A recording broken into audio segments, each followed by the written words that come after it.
اللہ رب العالمین والصلاة والسلام علی سید الانبیاء والمرسلین اما بعد فاعوذ باللہ من الشیطان الرجیم بسم اللہ الرحمن الرحیم یا رب لک الحمد کما ینبغی لجلال وجہک وعظیم سلطانک رب اشرح لی صدری ویسر لی امری واحلل عقدۃ من لسانی یفقہوا قولی رب زدنی علما۔ السلام علیکم ورحمۃ اللہ وبرکاتہ۔ پارہ نمبر 26 سورۃ الفتح، اردو ترجمہ اور تفسیر۔ گزشتہ اسباق میں آیت نمبر 23 تک ہم نے پڑھ لیا۔ آج کے سبق میں آیت نمبر 24 سے باقاعدہ آغاز کر رہے ہیں، جس میں اللہ رب العزت ارشاد فرماتا ہے وَهُوَ الَّذِي كَفَّ أَيْدِيَهُمْ عَنْكُمْ وَأَيْدِيَكُمْ عَنْهُمْ بِبَطْنِ مَكَّةَ مِنْ بَعْدِ أَنْ أَظْفَرَكُمْ عَلَيْهِمْ وَكَانَ اللَّهُ بِمَا تَعْمَلُونَ بَصِيرًا۔ اور وہی ہے کہ جس نے وادی مکہ میں کافروں کے ہاتھ تم سے روک دیے اور تمہارے ہاتھ ان سے روک دیے، حالانکہ اللہ نے تمہیں ان پر قابو دے دیا تھا اور اللہ تمہارے کام دیکھتا ہے۔ سبحان اللہ العظیم۔ اب یہاں پر جو ذکر ہے وَهُوَ الَّذِي، اور وہی ہے کہ جس نے روک دیے ان کے ہاتھ تمہاری طرف بڑھنے سے اور تمہارے ہاتھ ان کی طرف بڑھنے سے مکہ کی وادی میں۔ یہاں پر صلح حدیبیہ کے معاہدے کی ریلیونٹ بات ہو رہی ہے۔ جب صلح حدیبیہ کا معاہدہ طے پایا تھا، یہ ایک بہت بڑی فتح مختلف اعتبار سے تھی، جس پر پہلے ہم بحث کرتے چلے آ رہے ہیں کہ اس فتح میں سب سے پہلے تو جو معاہدہ طے پایا تھا اس کے جو ثمرات تھے وہ آل ٹو آل مسلمانوں کے حق میں تھے، اور یہ فتح پیش خیمہ ثابت ہوئی، یہ معاہدہ پیش خیمہ ثابت ہوا فتح مکہ کا، فتح خیبر کا، اور سو آن آگے مزید فتوحات، ایون کہ 11 ہجری میں فتوحات کا دائرہ بہت وسیع ہو چکا تھا، اور ایون دو رسول اللہ صلی اللہ علیہ وآلہ وسلم کے اس دنیا سے پردہ فرما جانے کے بعد حضرت ابوبکر صدیق اور اسپیشلی حضرت عمر فاروق رضی اللہ تعالیٰ عنہ کے دور میں کس طرح سے مصر فتح ہوا، اور پھر یہ اگر ہم کیسر و کسرا کے محلات دیکھیں تو وہ باتیں جو کبھی خواب میں بھی نہیں ایک انہونی لگتی تھیں، ایسے ہی ہے مکہ کے بطن میں رہتے ہوئے، at the mid of the Mecca رہتے ہوئے لوگ کبھی سوچ بھی نہیں سکتے تھے کہ اسلام ایسا پاور کے ساتھ آئے گا، اور ایون دو ابتدا کس طرح سے ہوئی کہ جو کلمہ گو تھا اس پر ظلم و ستم کا کس طرح سے اس کو نشانہ بنایا جاتا، اور نویدیں یہ تھی کہ کیسر و کسرا فتح کیے جائیں گے، اور پھر ثابت قدمی کے ساتھ مسلمان چلتے رہے، اور ایک دن تاریخ نے دیکھا، اور ہمارے پاس ایسی بے شمار مثالیں موجود ہیں کہ جن لوگوں نے اللہ پر توکل کیا، جن لوگوں نے جہاد کو افضل سمجھتے ہوئے اپنی جان، اپنے مال، اپنے نفس، ہر طرح سے جہاد میں وہ شامل حال رہے، شرکت کرتے رہے، ان لوگوں کو اللہ تعالیٰ نے کس طرح سے عروج عطا کیا۔ تو بیسیکلی اس معاہدے کے اندر جو فتح تھی اس کی بات ہم کرتے چلے آ رہے ہیں کہ مسلمانوں کو اس کے ثمرات بہت زیادہ ملے، لیکن دوسری طرف دیکھا جائے معاہدہ کرتے وقت مسلمانوں کی فتح کیسے ہوئی، یعنی ابھی انہوں نے معاہدہ طے نہیں کیا، کفار کی طرف سے صرف سفیر آئے ہیں کہ ہم آپ سے معاہدہ کرنا چاہتے ہیں۔ اس لمحے میں مسلمانوں کے لیے کون سی فتح تھی، آج ہم اس پر بات کرتے ہیں۔ اللہ تعالیٰ اس فتح کی طرف نشاندہی کر رہا ہے کہ وہی ہے جس نے ہاتھ روک دیے تمہارے ان سے اور ان کے تم سے، یعنی جنگ نہیں ہوئی، معاہدہ طے پایا، اور معاہدہ بھی اس صورت کا من بعد ان اسفرکم علیہم، کہ اللہ تعالیٰ نے تمہیں ان پر پھر فتح عطا فرما دی اور تمہیں ان کو تمہارے قابو میں دے دیا۔ یہاں پر سب سے پہلی اور موسٹ امپورٹنٹ بات آتی ہے کہ وہ قریش جو کہ مسلمانوں کو اپنا ہم پلہ ہی قرار نہیں دیتے تھے کسی بھی طرح سے، یعنی وہ تو کہتے تھے کہ یا تو جنگ ہے،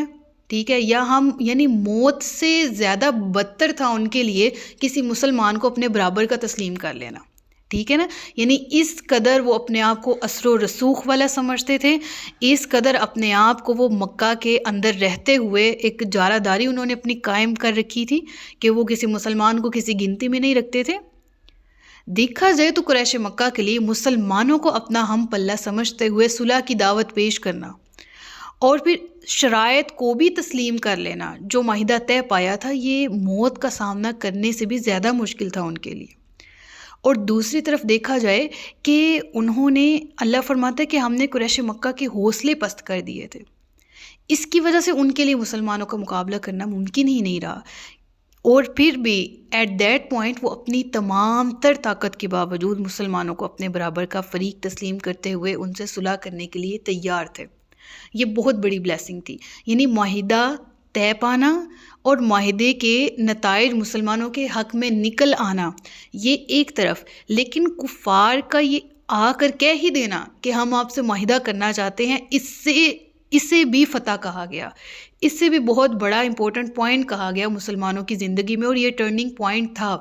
کہ اس کے بعد ان کے حوصلے جو ہیں وہ مزید نیچے گرتے گئے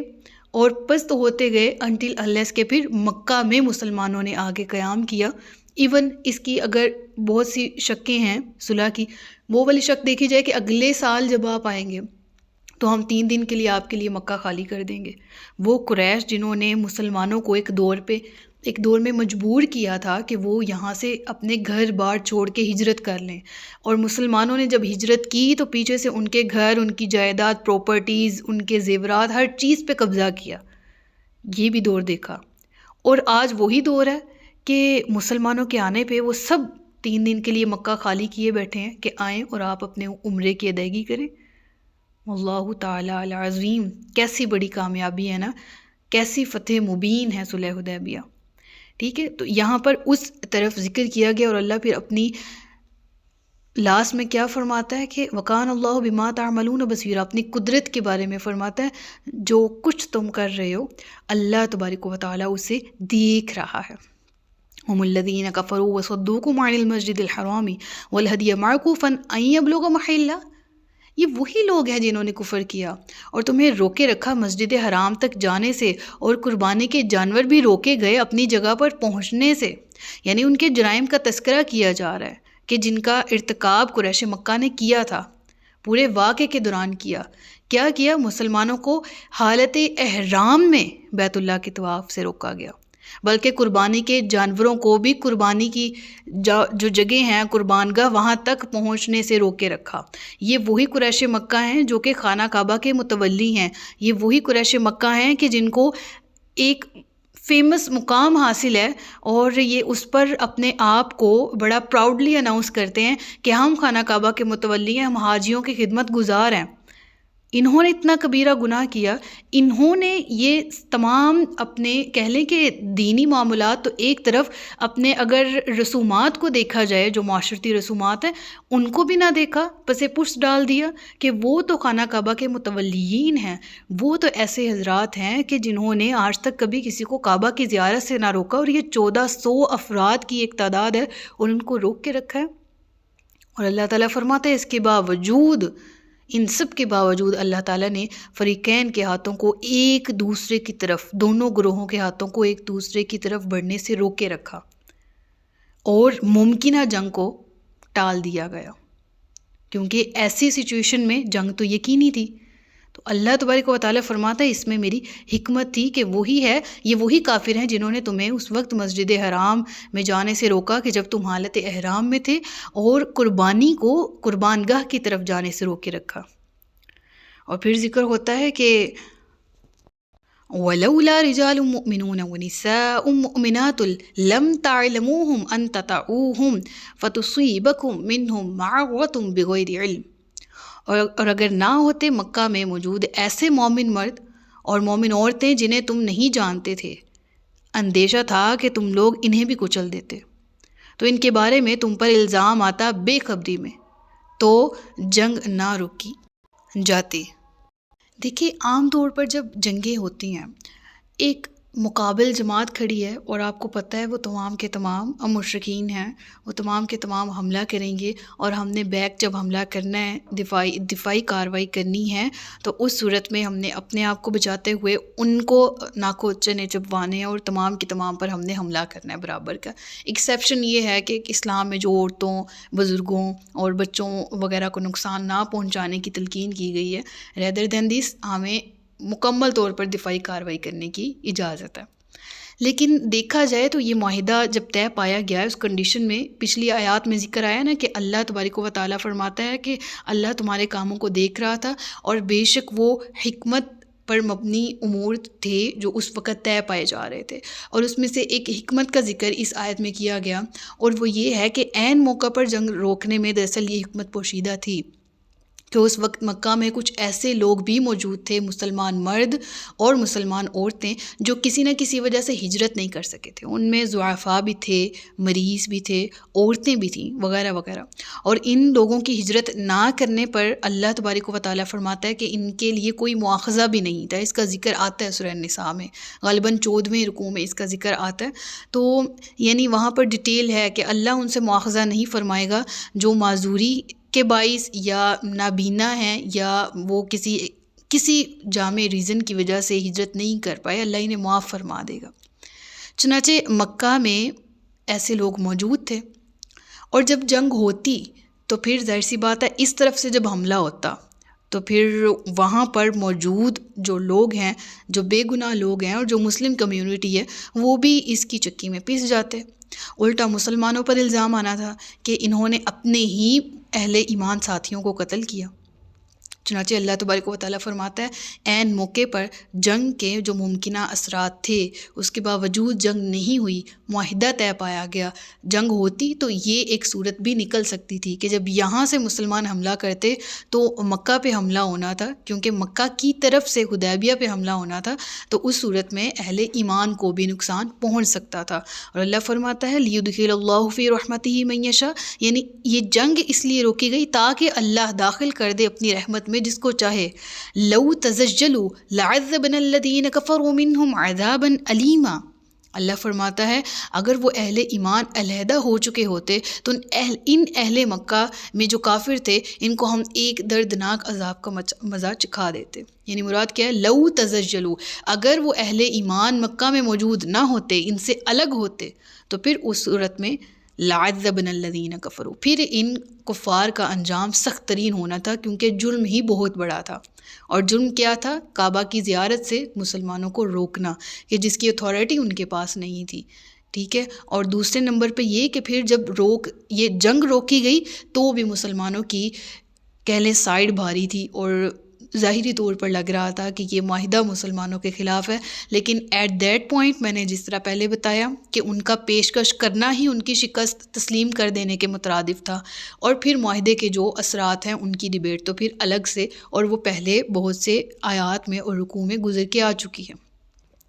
اس کے بعد ذکر ہوتا ہے کہ اذ جعل الذین کفروا فی قلوبہم الحمیۃ حمیۃ الجاہلیہ، جب ان کافروں نے اپنے دلوں میں حمیت بٹھا لی، یعنی ضد بٹھا لی، ڈھیٹ ہو گئے، کس پر؟ جاہلیت کی حمیت میں۔ یعنی مراد کیا ہے یہاں پر؟ مراد یہ کہ قریش مکہ نے اس موقع پر جس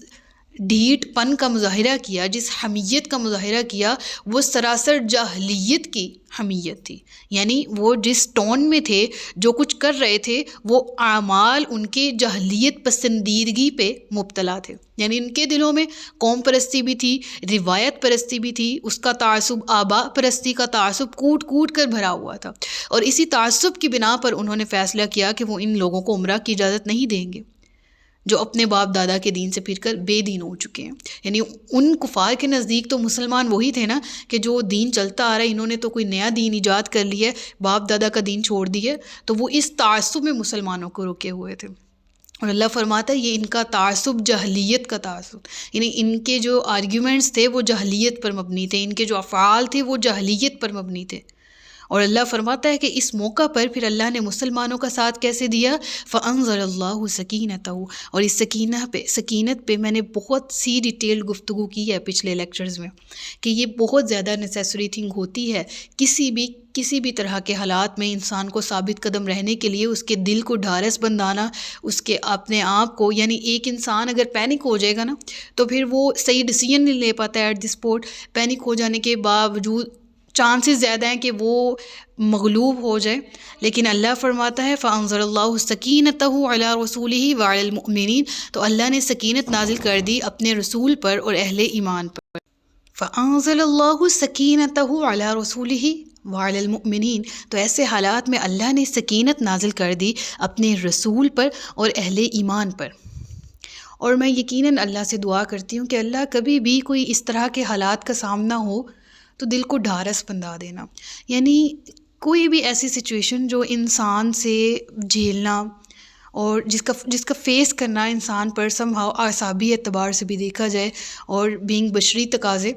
ہم لوگ اس طرح ہیں کہ پینک ہو جانے کے چانسز ہوتے ہیں somehow. تو اللہ سے دعا کیا کریں کہ ہمیشہ حالت استقامت پر رکھ اور ہمارے دل کو سکون دے، ہر سچویشن کو فیس کرنے کا حوصلہ دے. فَإِذَا عَزَمْتَ فَتَوَكَّلْ عَلَى اللَّهِ، اللہ اگر ہم کوئی ارادہ کریں تو ہمیں تجھ پر توکل کرنے کی توفیق دے، جس طرح کہ اللہ کا حکم بھی ہے اور وہ عمل کا صیغہ ہے. ٹھیک ہے، اچھا بہرحال پھر آتے ہیں آیت کی طرف. فَأَنزَلَ اللَّهُ سَكِينَتَهُ عَلَى رَسُولِهِ وَعَلَى الْمُؤْمِنِينَ وَأَلْزَمَهُمْ كَلِمَةَ التَّقْوَى وَكَانُوا أَحَقَّ بِهَا وَأَهْلَهَا وَكَانَ اللَّهُ بِكُلِّ شَيْءٍ عَلِيمًا. اللہ فرماتا ہے اور پرہیز گاری کا کلمہ ان پر لازم فرما دیا، اور مسلمان اس کلمہ کے زیادہ حقدار اور ان کے اہل تھے، اور اللہ سب کچھ جاننے والا ہے. یعنی اللہ تبارک و تعالیٰ نے لازم کر دیا مسلمانوں پر تقوی کی بات کو، اور وہ اس کے زیادہ حقدار بھی ہیں اور اس کے زیادہ اہل بھی ہیں. کس کے؟ تقوی کے. اور سکینہ جو ان پر نازل کیا گیا، وَكَانَ اللَّهُ بِكُلِّ شَيْءٍ عَلِيمًا، اور اللہ ہر چیز کا علم رکھتا ہے. بے شک، سبحان اللہ لا ریب فیہ. یہاں تک ہمارا رکوع مکمل ہوتا ہے. صدق اللہ العلی العظیم و صدق رسولہ النبی الکریم. سچ فرمایا اللہ نے جو عظمت والا ہے. اپنا بہت سا خیال رکھیے گا، مجھے دعاؤں میں یاد رکھیے گا. تاجدار ختم نبوت زندہ باد، پاکستان پائندہ باد. السلام علیکم ورحمۃ اللہ وبرکاتہ.